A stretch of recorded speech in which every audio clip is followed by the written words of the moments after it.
What's going on? It's your man Bullhead. April 27th, we got the Drill Team Weekend comedy show at the Atlanta Marriott, which is in Marietta. April 27th, I'm going to have birthday cake and everything. We're going to have, our headliner is going to be Marvin Hunter. Me, Black Ass Tim, I'm going to be there too. Shit, me and Marvin. I think we might have another comedian coming up as well. It's Drill Team Weekend.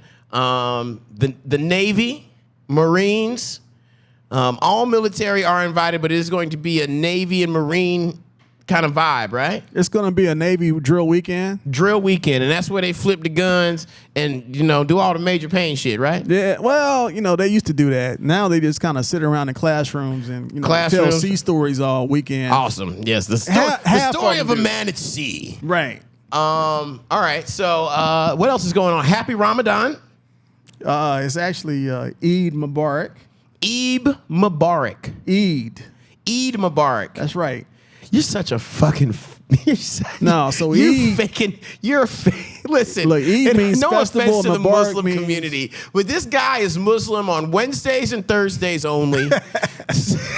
And that's why I got my Muslim-ish. Muslim-ish. I didn't even realize that was on his shirt. That's hilarious. But I'm so Muslim. I was born in the first mosque in America. So Eid Mubarak is the culmination of all things Ramadan, because Ramadan is now if you don't know anything about Ramadan, you're like me. You're like, oh, it's just for some reason y'all just be hungry and happy. That's kind of how the world looks at it. That's kind of a misconception. Absolutely. Or that they say it's terrorist training. Terrorist training, trying to now. But basically, what are you doing? You're fasting. Mm-hmm. Praying. You're fasting and praying and celebrating. Gifts are given. Today is a gift. You said it's like Christmas today? It's equivalent to you get a prize for all that hunger striking. I mean, you also have to abstain from sex. So you have to abstain from sex on Ramadan? I thought you said it was a celebration. No, it's a sacrifice. Oh, it's a sacrifice. These are all sacrifices that Muslims do, or actually don't do, in order to be more spiritual, be more uplifting, and from what I've been listening to a lot of this stuff about Gaza and all these other, and people are really talking about how during this Ramadan time, after fasting, bringing the family together for sunrise. You can eat during sunrise or sunset. You mean afterwards? When can you eat? For Ramadan? Yeah. You can eat after the sun goes down. After the sun goes down. Right. So then, I hear about these stories of families preparing all these meals late nights and these families coming together, and that's kind of this coming together of families in this celebration. Or is it just hunger, sacrifice, and praying? No, there's some very great what they call breaking of the fast feast. Breakfast. That's where they get breakfast from. You breaking fast. And they eat breakfast before the sun comes up. Absolutely. No. That makes sense. I hear about these late night Ramadan parties where cats be cooking until the sun comes up. And see there, right. They at the club eating falafels and shit. And you're not supposed to sit there and eat and gorge all night so that you can fast during the day. Now I do know some. I know some. I was gonna say I know some ghetto Muslims. I know some of them Muslims that don't eat meat, but they do eat Cheetos. You know how people do that. They decide that they're not gonna eat one thing, but then they decide to poison themselves with something else. Well, look, you know what? There was actually some Muslim brothers who had a barbecue beef rib stand, and they were like, "Come and eat your meat all night, so you can fast all day." And that's not fasting. Fasting, I mean, first of all, you're not supposed to. You're following the rules, aren't you? No, but you're not supposed to overindulge. That's gluttony. I mean, that's part of the sacrifice is to not eat, not to just eat enough to where you change your cycle from Honestly, day to night. On some real shit, man. You're Muslim. You're Muslim. He hasn't been Muslim for real for a while, so his Muslim be a little off. Like I said, I'm Muslim-ish. Muslim-ish. But you guys handle your business. Like in our culture, for instance, You see women kind of taking charge. What is the rule? Like, okay, now maybe this is a Nation of Islam rule, because when you don't, that's why I'm asking, because you don't know something, you don't know something. Is there like some kind of rule where the woman walks behind the man? In certain, So there's so many cultures. there's different types of Muslim, just like there's Orthodox Jew and. Yeah, I mean, there's like 360 different actual different faiths in Islam. In the Muslim faith, there's 360 different versions of that? And it's probably more now. Matter of fact, believe it or not. Oh, man, that makes me feel kind of bad about getting on those LGBTQ people. And you can just identify as whatever kind of Muslim you want to be? And that was my next point. They actually have an LGBT mosque in America. What? Yeah. America be fucking shit up, man. Well, I wouldn't say that, because it's run by women.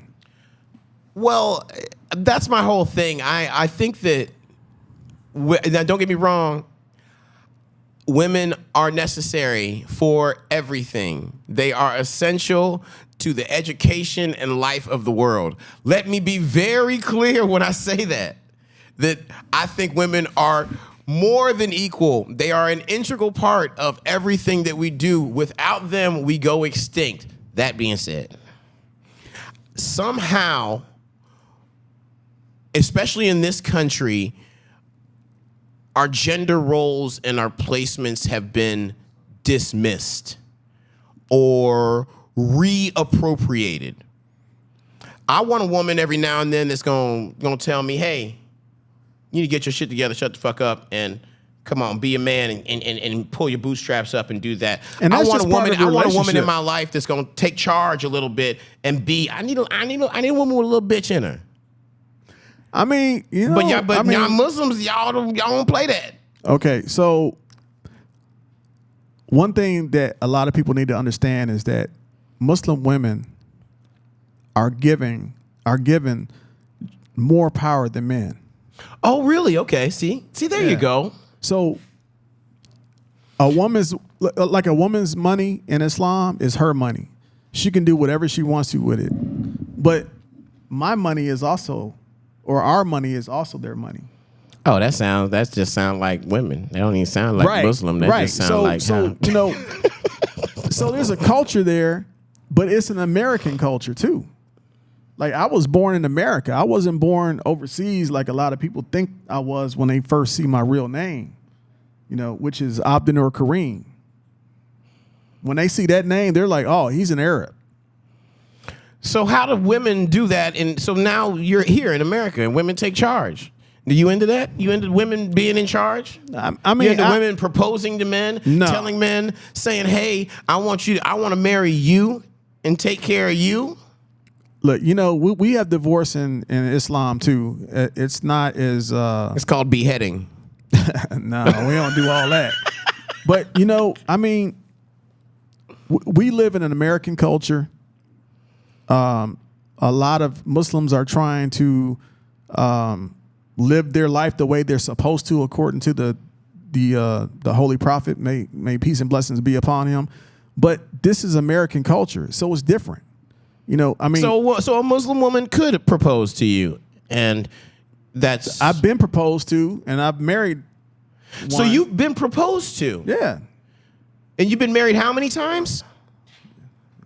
Say it. Say how many times you've been married. You've been married 5 times. So you're not great at marriage. I wasn't great at accepting who I was going to be with. Oh yes. No. That's usually how you get divorced. You be trying to find out who you want to be with. Right. Well, actually, it goes to, you know, liking somebody. You know, have you ever been with somebody that you love a whole lot, but you ain't like them? Absolutely. And those relationships don't work. Absolutely. So I didn't like my. It might be happening. It might be happening right now in my life. Actually, now that we're right. So you know, I didn't like my ex-wives. Gotcha. You loved them all. I loved them, but I ain't like them. You know, you know, people ask me, you know, or people have judged me because I say I'm Muslim-ish. Like like I said, I was born in the mosque. Well, you know what though? I used to be a student missionary for 16 years of my life. Look, my parents were going to send me to Pakistan for 5 years to learn how to come back here and convert people into Islam. So you were a Jehovah's Witness for the Muslims. You know, it's so funny. Whenever the Jehovah's Witnesses would come knock on the door, I'd let them in. And I'd talk them to death for 3 hours. They'd be like, look, hey, we ain't never coming back here. That is hilarious. My mom, and it's actually really messed up. As a child, anytime the Jehovah's Witness came by, my mother would immediately get butt naked and answer the door. So it was a rule. This is not. I wish I was fucking joking, man. She was moaning folks, huh? If you came to my house and you were the Jehovah's Witness, the first thing, and they always came on like a Saturday morning, you know, or they always came like during the day when you were hanging out. I don't know when they come now. They used to come in the 80s. That's when they used to come. I live in a gated community, so they don't knock on my door no more. And I remember being a kid and being like 3 years old and watching my mom try to undress as fast as she could at the front door when the doorbell rang, and I didn't understand it. And then when I was about 4 or 5 years old, it was a rule. It was a rule in my house that if the Jehovah's Witnesses would come by, you had to answer the door butt naked, to the point where, as a 42-year-old man right now, if you were to ring the doorbell at my house right now, I would get stark butt naked immediately, just because that's all I know. I don't know if it's trauma. I don't know what it is, but it's a real thing. It's a real thing. You know what? I actually can see myself doing that too. It's the most.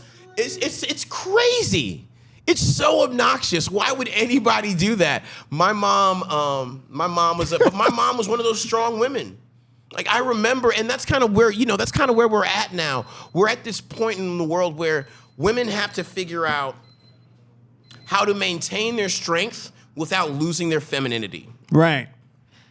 I mean, my mom was a single black mother in America raising a young black male. Statistic after statistic after statistic. Try saying that 3 times fast. So the circumstances for what defines a strong woman and what defines a woman who knows what she wants and somebody who's assertive, the conditions are so different now. So when I see a woman propose to a man, I'm pretty sure, like you said, Bullhead, I'm pretty sure she is paying the bills. But what's wrong with that? Yeah, but what if she ain't paying the bills, but she's proposing? Well, that means she's tired of being alone and she wants to have a baby. And she wants you to take care of her. Now, I don't know if you guys have heard of this. And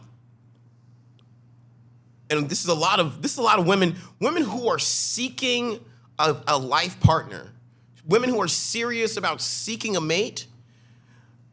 Word on the street is 2 years, 3 years tops. Dating, like 2 years, 3 years tops dating.